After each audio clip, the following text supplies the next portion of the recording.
अमरावतीमध्ये शेतकरी कर्जमाफीची बॅनरबाजी करण्यात आलेली आहे। सरकारी कार्यालय आणि एसटीवर ही जाहिरात लावण्यात आलेली आहे। कर्जमाफी अंमलबजावणी आधीच ही बॅनरबाजी पाहायला मिळते। सरकार विरोधात शेतकऱ्यांमध्ये संताप पसरलेला आहे। दरम्यान याबाबत आढावा घेतलेला आहे आमचे प्रतिनिधी अनिरुद्ध दबाळे यांनी।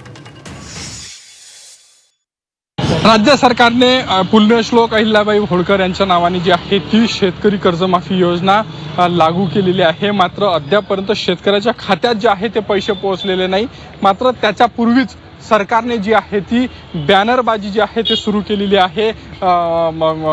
संपूर्ण राज्यामध्ये मोठमोठे फलक जे आहे ते सरकारच्या माध्यमातून लावण्यात येत आहे। एसटी बस असेल किंवा शासकीय कार्यालय असेल याच्यामध्ये हे बॅनर जे आहे ते लावण्यात येत आहे। त्यामुळे शेतकरी कर्जमाफीच्या आधीच सरकारने जी आहे ती मोठ्या प्रमाणात बॅनरबाजी सुरू केल्याचं इथं आपल्याला पाहायला मिळत आहे। आपल्यासोबत काही शेतकरी आपण त्यांच्याशी बोलण्याचा प्रयत्न करणार आहोत। काका, सरकारने जी आहे ती शेतकरी कर्जमाफी जाहीर केलेली आहे, मात्र शेतकऱ्यांच्या खात्यात पैसे जायच्या आधीच सरकारने बॅनरबाजी सुरू केली आहे। काय तुमची प्रतिक्रिया आहे? याच्यात प्रतिक्रिया काय?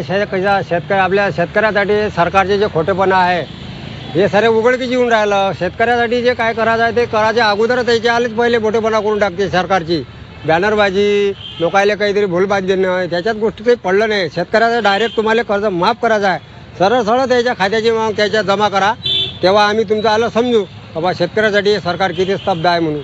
त्याच्यानंतर काही शेतकऱ्या लायकीचं सरकार नाही आहे, आम जनतेपर्यंतसाठी नाही आहे। हे मेन महत्त्वाचं आहे। लोकायले भूलबाजी करणं चालू आहे सरकारले। सरकार केंद्रातही ते तसंच आहे आणि राज्यात पण तसंच आहे। पीडित सगळ्यात आडेसम अनिरुद्ध दबाळे, झी मीडिया, अमरावती।